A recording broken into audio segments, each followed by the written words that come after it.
안녕하십니까, 조달입니다. 자, 오늘 다뤄볼 주제 서울의 봄에 대한 이야기를 해볼까 합니다.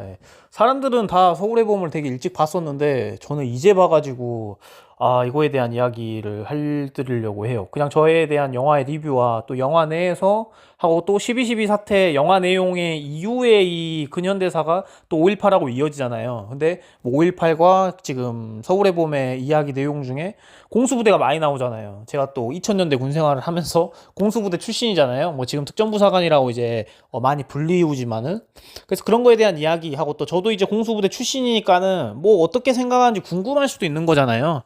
물론 제가 뭐 거기에 뭐 계엄군으로 뭐 개입이 되거나 이러진 않았지만은, 그래서 그런 거에 대한 이야기를 해보겠습니다. 서울의 봄에 대한 이야기를 우선 먼저 할게요. 주제가 서울의 봄이기 때문에. 저는 많이 울었습니다. 진짜로 많이 울었고, 저도 이런 나이 먹어서 심심하다 보니까 뭐 자기 전에 이런 자장가식으로 근현대사 같은 거 틀어놓고 라디오식으로 들으면서 자고, 이러면서 저도 이런 근현대사에 대해서 많이 알게 되었었어요. 그땐 역사가 재밌지 않았거든요, 제 학생 때는. 근데 요즘은 나이를 먹고 이런 것들이 궁금해지고, 유튜브에서 또 워낙 잘 설명하시는 분들이 많다 보니까 귀에 쏙쏙 박히기도 하고 재밌어요, 나이를 먹다 보면. 원래 저도 아버지가 제가 어릴 때 맨날 역사에 대한 이야기를 하면은 되게 식상하고 재미없었거든요. 저는 귀에 들어오지도 않고. 근데 내가 좋아서 이걸 찾아서 듣고 하다 보니까 너무 이게 재밌더라고요. 그래서 서울의 봄을 보면서 너무 이제 그때 그런 어떤 안 좋았던 이런 과도기 우리나라의 어떤 정세가 되게 저는 조금 뭐랄까 좀 안타까웠죠. 안타깝고, 특전사령부도 어떻게 보면 특전사고, 그 다음에 뭐 거기서 뭐 2공수 8공수 간다고 하는데, 그게 아마 제가 알고도 1여단 그 다음에 9여단이 뭐 이렇게 가는, 이렇게 뭐 뭐지, 이렇게 그때 뭐 전두환 측, 그러니까 반란군 측으로 해서 쿠데타 팀 측으로 해서 이렇게 왔던 걸로 제가 기억을 하거든요. 그러니까 3공수 아니면은 1공수예요. 3공수하고 9여단일 겁니다. 그러니까 3여단하고 9여단이 이렇게 반란군 측에 이렇게 붙어가지고 막 오는 어떤 시정으로 제가 알고 있었거든요. 예. 아무튼 그런데 특수전 사령부도 특전사고, 뭐 함공수도 특전사고 특전사인데, 같은 나라에서 국민들을 수호하고 약간 이렇게 보호를 해야 되는데, 자기들끼리 이렇게 팀킬을 하고 있는 어떤 상황들이 과거의 어떤 역사를 이렇게 보니까는, 저는 이제 그 몸을 담았던 그쪽 조직에 이제 몸을 담았던 사람으로서 되게 좀 이질스럽더라고요, 이게. 예. 굉장히 이질스럽고, 특전사하고 이렇게 싸운다는 게. 그래서 그 이후에 예전에 특수전 사령부가 이제 각 여단을 이제 통솔하고 뭐 어떤 지휘하는 역할, 헤드 역할에 약간 컨트롤 타워 역할만 했었다면은, 그때 구테타가 이제 뭐 여러분들 잘 아시겠지만은 성공을 하고, 그 다음부터는 이제 자기들도 자기가 쫄리니까, 왜냐면 사령부가 그냥 털려버렸으니까 그냥 공수부대 1개 2개 공수부대가 그냥 와가지고 털어버리니까 그냥 털려버렸잖아요. 왜냐면은 이제 전투병력이 아예 없었더라고요, 예전에 쿠데타 할 때의 시대에는. 그러다 보니까는 707 특수임무단이 그때 이제 만들어졌다라고 이제 저는 이렇게 알고 있거든요. 그래서 특수임무대 각 여단에서 유능한 사람들을 뽑아다가 이제 사령부에 배치시켜가지고 대대 규모를 꾸렸었어요. 예. 대대 규모면은 되게 작아요, 만약에. 근데 진짜로 뭐 가상 시뮬레이션 한다라면 그런 일이 요즘은 이제 안 일어나겠지만, 왜 미디어나 이런 것들이 잘 발달돼서 하고, 또 그런 어떤 와야 되는 상황들이 이제는 없을 것이기 때문에 그런 상황들이 안 발달하겠지만은, 뭐 가상 시뮬레이션 한다라면은 지금은 707이 여단급으로 바뀌었어요. 예. 그래서 뭐 예를 들어서 뭐 2개 여단이 막 이렇게 예를 들어서 쳐들어온다. 그러면 어느 정도 제가 볼 때는 방호가 된다라고 저는 생각하거든요, 사령부가. 그 지금 사령부가 예전에 사령부는 어땠는지 모르겠는데, 항상 그 한 여단을, 이게 보안이라 말을 해야 될지 모르겠지만은, 한 여단을 1개 여단을 사령부가 같이 갖고 있어요. 그러니까 2개 여단을 갖고 있는 거죠. 그래서 옛날 구테타 하던 포맷대로 쳐들어온다? 그러면은 쳐들어왔던 팀들 다 털립니다. 예. 다 털리기 때문에 지금은 이제 사령부의 전투 편제가 굉장히 잘 발달이 돼 있죠. 하고, 또 사령부 옆에도 공수여단이 붙어 있기 때문에 두 개가 어떻게 같이 유기적이게 돌아가는 거잖아요. 지금도 뭐 대통령이 뭐 출국하거나 입국할 때에 어떤 주변에 뭐 방호 치고 경호하는 것들도 그 붙어 있는 여단이랑 사령부가 같이 움직여서 같이 작전을 한단 말이에요. 그래서 제가 그 여단이 뭐 몇 여단인지 뭐 말을 해도 되는지는 모르겠는데 아무튼 그렇게 지금 편제가 되어 있다라는 것을 이제 이야기를 해드리고 싶고, 그래서 그 이후에 이제 사령부에도 전투 병력을 이제 배치를 했고, 전투 병력들 중에도 뭔가 퀄리티 있는 사람들을 이제 착출해다가 주기적으로 포진을 해놓은 상태죠. 예, 그래서 제가 근무할 때는 707이 특수임무 대대였었어요. 특수임무 대대면은 굉장히 규모가 작은 거예요. 그래서 예전에 활동하던 누구냐, 이상사님, 그 다음에 홍범석 선배님, 그 다음에 이진봉 선배님, 그 다음에 또 누구지? 또 박중사, 예전에 제 동기였던 박중사, 그 다음에 두목, 저 같이 39차 동기였던 강철부대 원에 나왔던 사람 이무영, 예, 이무영 후배님 같은 경우는 단급에서 707에 차출된 게 아니고 대급에서 이제 707에 차출됐기 때문에 굉장히 그 진입 장벽이 높았어요. 예, 진짜로. 예. 왜냐하면 대대는 전역 자원들도 없고 단은 엄청 커요. 그래서 전역 자원들도 많고 하다 보니까 또 여단에서 뽑아 올리거나 후보생 때 뽑아 올리고 하는 구조인데, 예전에 저가 근무할 때 대대 규모 급일 때만 하더라도 굉장히 이제 그때는 이제 그때 활동했던 사람들은 좀 더 유능하지 않았을까라는 생각을 한다. 아는 어떤 부분이 이제 있는 거죠. 그래서 그런 부분들이 있고, 거기서 이제 뭐 공수부대 분들이 뭐 이렇게 헌병 부대를 쳐들어갈 때에 그냥 그냥 무기력하게 이렇게, 공수부대들이 그 당시에만 하더라도 되게, 지금도 물론 전투력이 좋지만 더 전투력 좋은 자원들이 차출돼서 아니면 거기서 이제 근무하는 곳인데, 그런 전투력을 어떤 전쟁이나 국민을 방어하거나 약간 수호하는 데 써야 되는데 아군들이 이렇게 좁히고 있으니까 너무 이질감이 많이 들었었고, 특히 뭐 헌병부대에 쳐들어가가지고 이제 막 이렇게 그냥 밀고 이렇게 진입하고 이렇게 총격전 일어나고 할 때, 왜냐면 전투력이 워낙 좋은 사람들이고 인간 병기 같은 사람들인데 그 사람들을 이제 모아다가 아군의 어떤 쿠데타의 용도로 쓰다 보니 그냥 다 밀리지 않겠습니까? 뭐 탱크나 뭐 기계화 사단이 움직이지 않는 이상은. 그래서 이런 그 영화로 이제 보니까 오히려 더 많이 해석이 되었고, 저도 너무 이제 이입이 돼서 이제 보다 보니까 그때 영화 볼 때만 공수부대가 너무 싫었어요. 그러니까 특전사가 너무 싫었습니다. 너무 잔인해 보이기도 하고. 근데 그 사람들도 어떻게 보면은 명령에 복종해야 되는 사람들이잖아요. 그래서 같은 팀끼리도 내전이 일어나는 이유가, 이 사람의 상관은 사령관은 쟤네들을 공격하라고, 얘네들의 사령관은 또 얘네들을 공격하라고 하다 보니까 명령에 복종해야 되는 것들이 세뇌당해 있고, 그렇게 우리가 항상 알고 교육이 되고 마사지가 된 상태에서 그렇게 까라는데 까야 되는 어떤 부분들이, 요즘 시대에 만약에 이런 상황이 만약에 발했다라고, 아까 제가 방금 가상 특전사대 뭐 사령부대 시뮬레이션을 이야기했듯이, 요즘 예를 들어서 뭐 수도경비 사령관, 이렇게 사령부하고 예를 들어서 또 쿠데타를 일으키던 뭐 공수부대하고 떴어요. 그러면은 싸우자고 한다라고 하면 거기에 뭐 나의 친구들도 있을 수도 있고 근무하는, 아니면 나의 뭐 아는 친척형이 있을 수도 한데, 그게 이제 감정이라든지 이런 선들이 너무 저는 이제 뭐랄까 희비가 많이 교차하더라고요. 그리고 요즘 시대에 만약 이렇게 일어났어, 예, 가상을 하는 거죠. 일어났다 그러면은 이게 진짜로 싸워지나 라는 어떤 부분들도 막, 그리고 또 요즘은 또 틀리잖아요.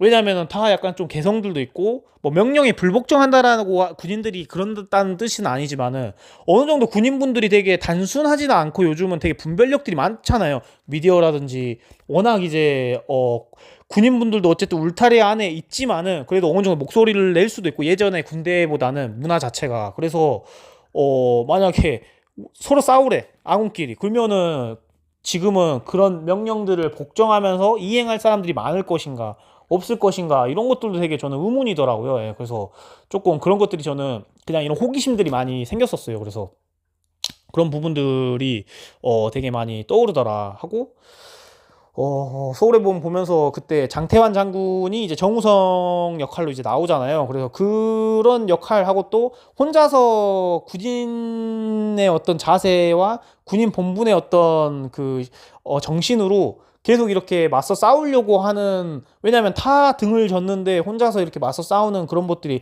영화에 굉장히 묘사가 많이 되잖아요. 그래서 황정민이 이제 전두환 역할을 하고 하는데, 황정민을 막 죽이고 싶더라고 영화에서, 너무 연기를 잘하다 보니까. 그리고 정우성이라는 그 캐릭터 자체, 장태환 장군 역할을 하는 사람이 너무 이제 짠하고 이제 거기서 계속 고립돼 있고 혼자 싸우려고 하는데도 계속 무너지는데도 계속 일어나려고 하고 해결책을 찾으려고 하고 계속 혼자서 싸우려고 하는 것이 너무 멋있더라고요. 그래서 그러면서 저도 계속 거의 이입돼가지고 많이 울었거든요. 예. 정우성 씨가 계속 이제 거기서 고립되고, 자기는 그래도 계속 또 뭔가 해결책을 했는데 또 같이 합세를 해주려고 했던 우군들도 다 등 돌리고 등도 살려고, 예, 자기들도 이제 살려고 살고 뭐 한 자리 꿰차려고 하다 보니까 이렇게 다 빠지고 하면서 특전사령관님, 헌병감님, 그 다음에 수도경비 사령관님만 해가지고 끝까지 맞서 싸웠는데 어 결국에는 반란군들이 이제 다 이제 우위를 점하고 쿠데타가 이제 성공을 했었잖아요. 그래서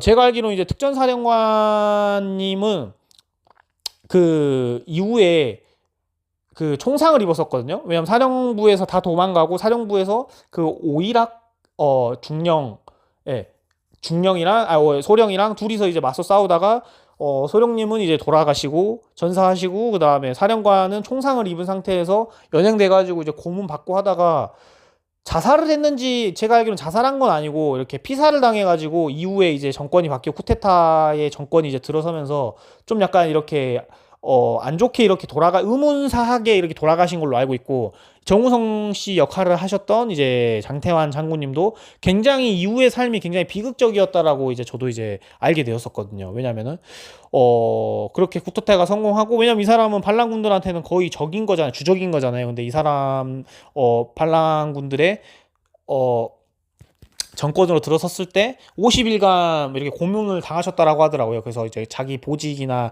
그런 직책에서 다 이제 잘리고 파면되고, 그 다음에 자기 집에서 그 연금 가택인가 뭐 아무튼 이렇게 감시를 받으면서 그냥 집에서 뭔가 이렇게 있어야 되는, 이렇게 계속 강제적으로 있어야 되는 하고도 계속 일거수일투족 감시당하는 뭐 몇 개월 동안 그렇게 하셨다라고 하더라고요. 그러면서 되게 힘들어하면서 자기도 술 먹고 뭐하고 하면서 피폐해지면서 집에서 이렇게 뭔가 막 기물도 많이 파손하고 뭔가 가족들한테 안 좋은 영향도 많이 끼치고 계속 이렇게 분노한 상태에서 이렇게 세월들을 보내셨다 하더라고요. 그러면서 아들도 이제 그런 것들을 보면서 자라잖아요. 그래서 아들이 되게 꿋꿋하게 그 안 좋은 환경 속에서 서울대에까지 이제 합격해서 대학생이 되었는데 어느 날 이제 자살을 해버리고 하면서 그 장군님의 그 이후의 삶들도 굉장히 비극적이더라고요. 그러면서 와이프분도 이제 굉장히 뭐 화병이나 이런 거에 대한 이제 서러움이라든지 노여움들이 이제 많아가지고 그런 어떤 병들로 인해서 이렇게 스트레스나 이런 것들로 인해서 돌아가신 걸로 제가 알고 있거든요. 그래서 굉장히 이 역사를 바로잡기 위해서 열심히 했던 사람들은 되게 안 좋게 돌아가시고 안 좋은 소식으로 끝나고, 이제 쿠데타를 이렇게 안 좋은 행동을 했던 사람들은 뭐 10년 이상 좋은 자리 하나씩 꿰차고, 또 그 다음에 좋은, 지금도 그 후손분들은 이제 되게 좀 유복하게 살고 있는 거잖아요. 그래서 그런 것들이 되게 많이 대조가 되더라라는 어떤 부분이 있고, 그리고 이제 그러면서 뭐 5.18 사건 이후에 이제 터지는 거잖아요. 그래서 저는 5.18 사건에 주력했던 그 당시에 이제 주력했던 계엄군 공수부대에 저는 어떻게 유감이지만은 나왔었어요. 이 역사에 이제 빗대자면, 지금은 뭐 특전부사가 뭐 11공수 특전여단 사람들 뭐 다 착한 사람들 아니겠습니까? 그렇지만 그 시대에 있던 사람들은 아무래도 또 민주화 운동을 했던 사람들은 뭐 이런 공수부대라는 어떤 키워드나 이런 주제를 듣거나 이런 소리를 듣게 되면은 아무래도 반감이나 PTSD가 올라오지 않을까라는 생각을 해요. 저도 이제 특전사 출신이긴 하지만은, 그래서 저는 어릴 때 제가 전남권에서 살았잖아요. 그러다 보니까 학교 선생님들 중에서도 5.18에 대한 어떤 역사에 대해서 굉장히 교육을 많이 시켜줬었거든요. 초등학교 때도 마찬가지고 중학교 때도 마찬가지고 고등학교 때도 마찬가지고요. 왜냐면 제가 공부를 잘 못했어요. 그랬는데도 그런 5.18 관련된 역사 이야기를 할 때는 뭐 졸지 않고 제가 항상 이렇게 귀에 쏙쏙 박히게 집중해서 들었던 걸로 기억이 나거든요. 그래서 저희는 소풍이나 견학 같은 거 많이 가잖아요. 초중고 때. 그때 5.18 민주화 거기 그 기념관을 굉장히 많이 갔었어요. 그래서 거기서 굉장히 노골적인 비디오, 진짜 막 사람 다 일그러져 있는 거, 내장 다 나와 있는 거, 뭐 얼굴 다 깨져가지고 뇌 흘러 있는 거, 엄마가 죽어 있는데 애가 막 엄마 이렇게 흔들면서 울고 있는 거, 정말 비극적인 어떤 영상이라든지 그때의 어떤 민낯들을 낱낱이 어떤 볼 수 있는 진짜 수위가 높은 영상물들을 많이 보게 되고, 그런 사진이나 그런 어떤 글귀들이나 역사를 설명해 놓는 것들을 이제 그 기념관 가서 많이 봤었거든요. 학교의 어떤 교육 차원으로 인해서. 그래서 그때부터 5.18이라는 어떤 역사관에 있어서 잘 알고 있었어요. 지금 이제 서울의 봄 12.12 사태를 넘어서 이제 또 이제 공수부대가 이제 연관되는 이야기니까 제가 해드릴게요. 그래서 한 한 기억이 나는 게 음악 선생님이셨는데 이 선생님이 진짜 실하셨는지는 모르겠지만은 그 선생님이 되게 어릴 때였대요. 5.18이 이제 터졌어요. 그 사람은 이제 광주 선생님이 광주 출신이었는데 이제 제가 사는 곳에서 이제 음악 선생님 이제 하고 계셨었죠. 그래서 역사 이야기를 해주면서 5.18 이야기가 그 당시에 구다리에 나왔었는데 아직도 기억이 나요. 중2 때였나? 아, 고1 때 정도로 됐었었는데 그때 자기가 5.18이 터져서 부모님이 집에서 절대 나오지 말고 창문을 내다보지 말라고 했었대요.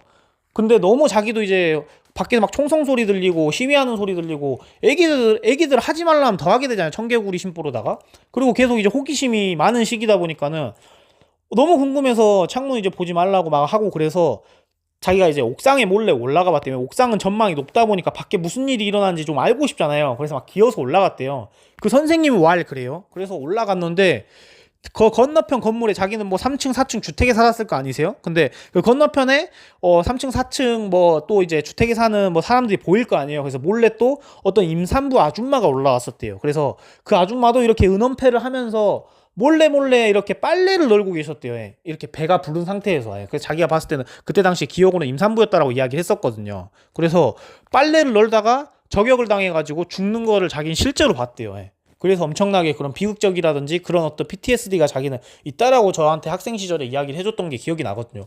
그 죽인 사람이 그때 당시 공수부대 사람들인 거잖아요. 그래서 이런 것들이 굉장히 유감이고 그때 그런 공수부대 사람들이 미웠죠. 미웠지만 내가 공수부대 출신이라서 우둔하고 이런다라기보다 그 사람들 제가 또 이제 공수부대 편, 그러니까 계엄군 측에서의 어떤 입장이라든지 이런 또 다큐들이 또 굉장히 많거든요. 유튜브에. 또 그걸 보면은 그 사람들이 또 비단 나쁜 짓만 했다 뭐 이렇게 해석했다라기보다는 그 사람들도 어쨌든 명령에 복종해야 되는 사람들인 거잖아요. 그 복종할 수밖에 없게 만드는 게 군대라는 게 저도 이제 직업군인으로 병사 군생활에 2배 이상의 군생활을 하면서 제가 느낀 거지만은 어느 정도 세뇌를 당해요. 계속 정신교육으로 어떤 군대관이라든지 군대 어떤 문화라든지 어떤 명령 체계라든지 이런 것들을 계속 본의 아니게 주입을 시켜요. 그러면은 하루아침에 이게 주입이 안 되지만은 1년 근무할 때, 2년 근무할 때, 3년 근무할 때, 4년 근무할 때, 5년 근무할 때 0.1%씩 하루에 0.1%씩 이게 주입이 되면서 진짜 이게 어느 정도 명령이라든지 상관의 어떤 명령에 따라야 된다라고 나도 모르게 이제 가스라이팅이 되는 거죠. 네, 그렇게 돼요.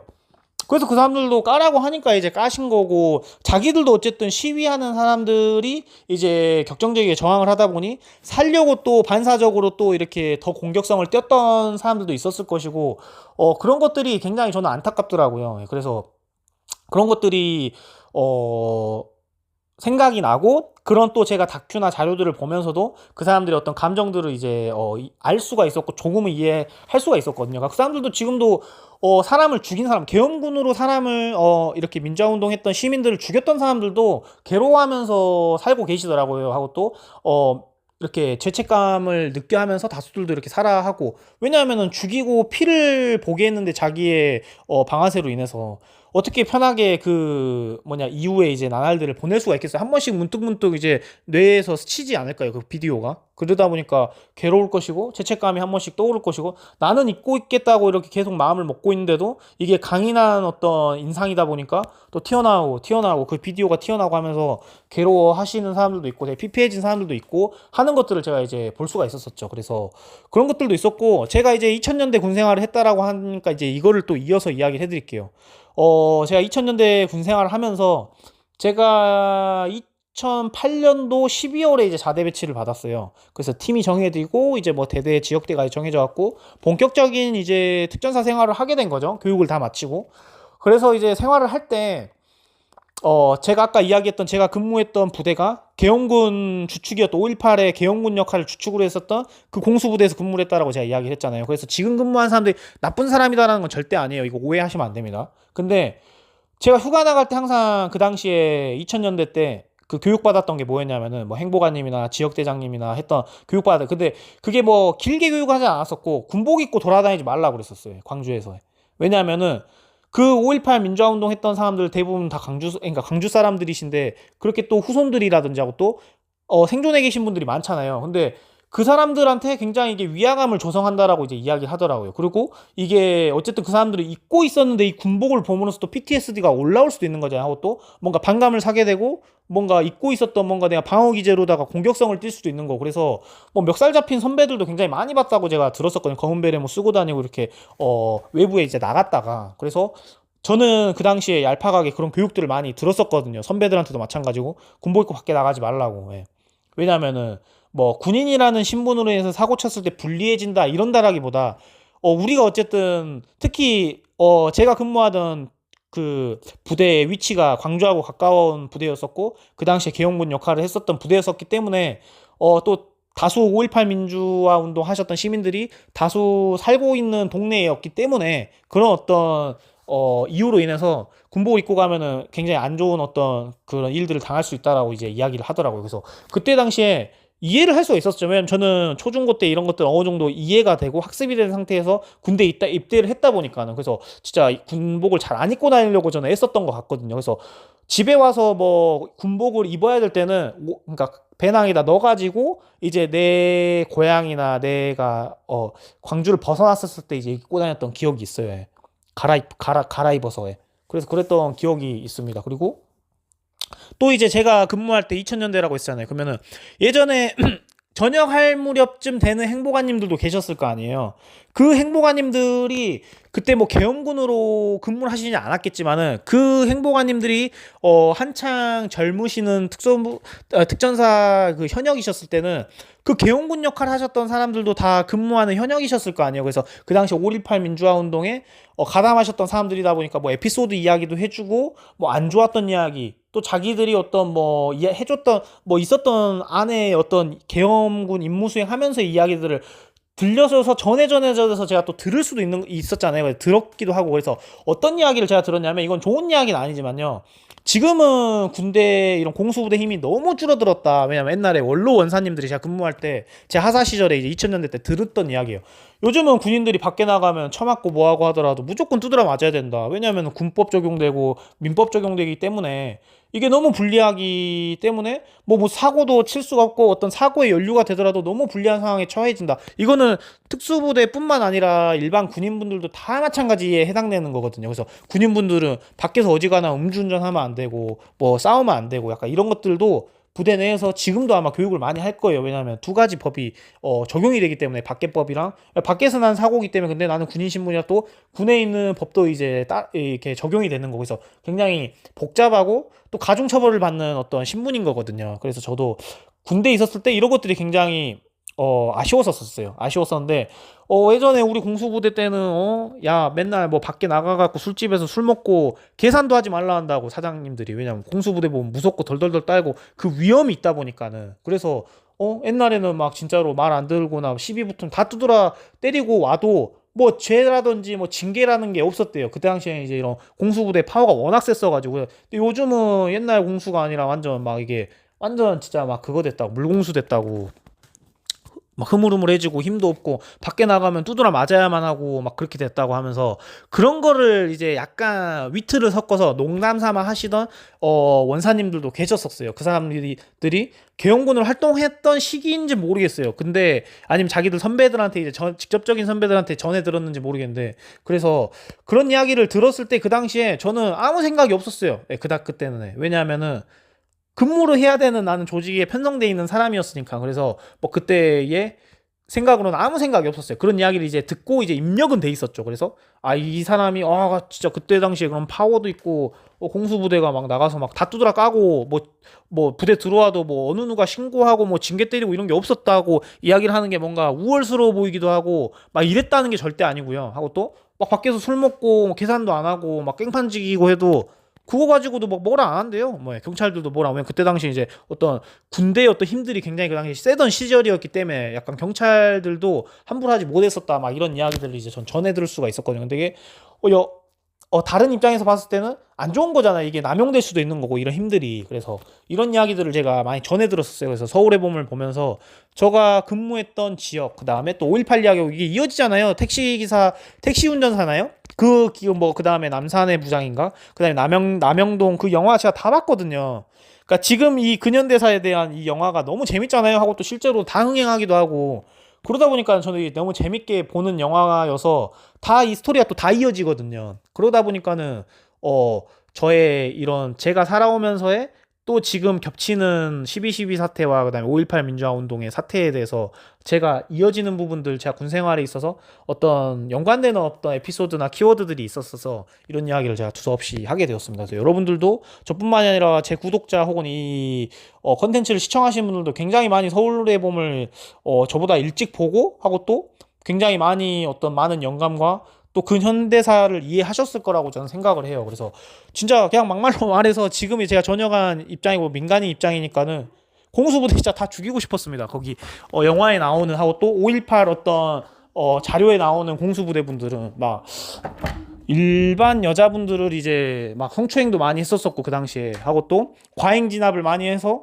사람들이 많이 사살되기도 했었고 그렇잖아요. 아직도 밝혀지지 않는 거. 막 헬기가 떠가지고 막 진짜 건물을 갈겨버렸다고 하니까 그거 이제 준 전쟁에 의한 거 아니에요. 그냥 그런 힘없는 시민들이 그렇게 속수무책으로 당한 어떤 부분이지 않겠습니까? 그래서 그런 부분들을 여러분들하고 이제 이모저모 이야기 두서없이 제가 한번 해보게 되었습니다. 그래서 서울의 봄에 대한 주제로 이게 왜냐면 안에 공수부대에 대한 내용이 많이 나오거든요. 안 보신 분들은 모르시겠지만. 그래서 그분들이 좀 무차별적인 부분들이 너무 많이 나와요. 그래서 저도 부끄러워요.